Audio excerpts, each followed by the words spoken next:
Assalamualaikum warahmatullahi wabarakatuh. Salam sejahtera bagi Anda semua, para subscriber, dan pemirsa YouTube dimanapun berada.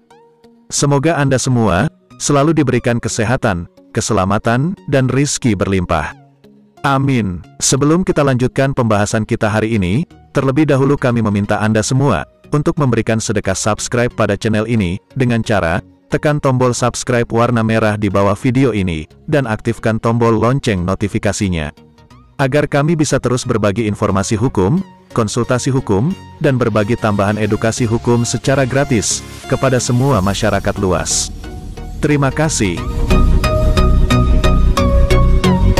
Baik sahabat-sahabat subscriber yang saya banggakan, yang saya hormati, pada kesempatan video kali ini, saya akan kembali menjawab pertanyaan-pertanyaan masalah hukum yang disampaikan oleh sahabat subscriber melalui channel Advokat Bung One ataupun juga langsung berkirim pesan kepada saya. Di mana pertanyaan pada kesempatan kali ini yaitu yang berkaitan dengan harta bersama atau lebih familiar disebut dengan harta gonogini. Seperti apa pembagian harta bersama atau gonogini ketika pasangan suami istri bercerai secara legal formal, dan khususnya terkait dengan permasalahan ini yang berkaitan dengan mereka yang beragama Islam. Oleh karena itu, simak terus jawaban lengkapnya di video ini. Oleh karena itu, jangan kemana-mana, simak terus video ini sampai dengan selesai. Jangan lupa untuk like dan subscribe.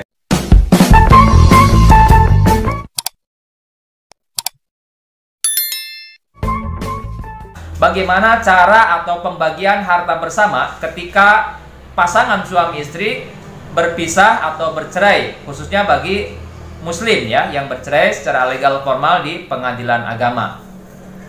Baik, berkaitan dengan harta bersama atau gonogini ini, biasanya pembagian harta gonogini ini dibagi dua, artinya harta kekayaan atau harta bersama yang diperoleh selama perkawinan itu di luar harta bawaan ya, di luar harta bawaan masing-masing, di luar harta misalkan warisan masing-masing dari orang tua masing-masing ya, itulah harta bersama ya, di luar harta tadi.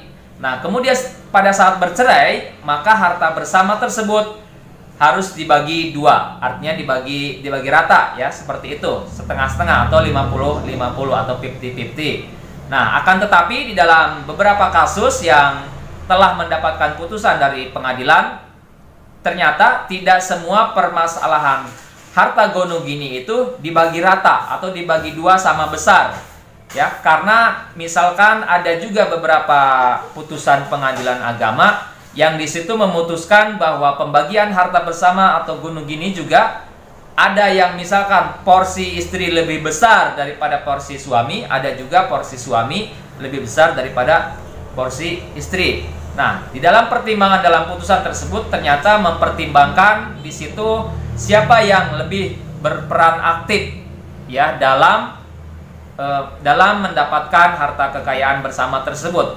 Misalkan seorang suami tidak bekerja, dia di rumah saja menganggur, bahkan kesehariannya atau pekerjaannya pun serabutan, kadang-kadang bekerja tapi lebih banyak di rumah atau menganggur, apalagi dia terbukti malas, terbukti misalkan melakukan perbuatan-perbuatan yang negatif, misalkan sering berjudi ataupun juga minuman keras dan perbuatan yang tercela lainnya.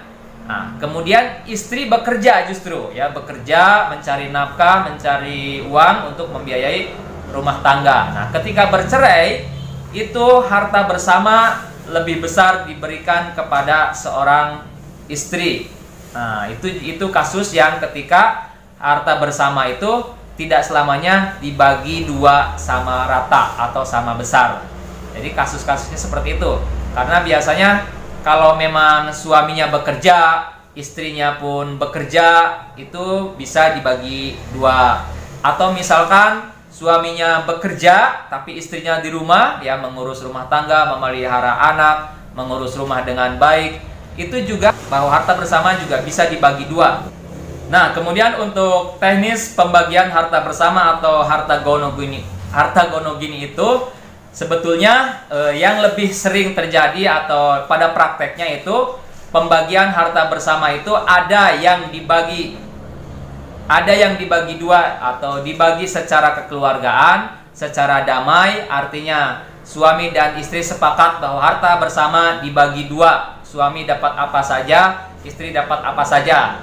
Nah, ada juga yang memang sampai ke pengadilan untuk diputuskan karena kedua belah pihak ngotot. Misalkan saya ingin mendapatkan lebih besar porsinya atau istri minta lebih besar porsinya karena suami tidak bekerja ataupun juga dalil-dalil yang lainnya. Itu diputuskan atau diselesaikan melalui persidangan di pengadilan agama.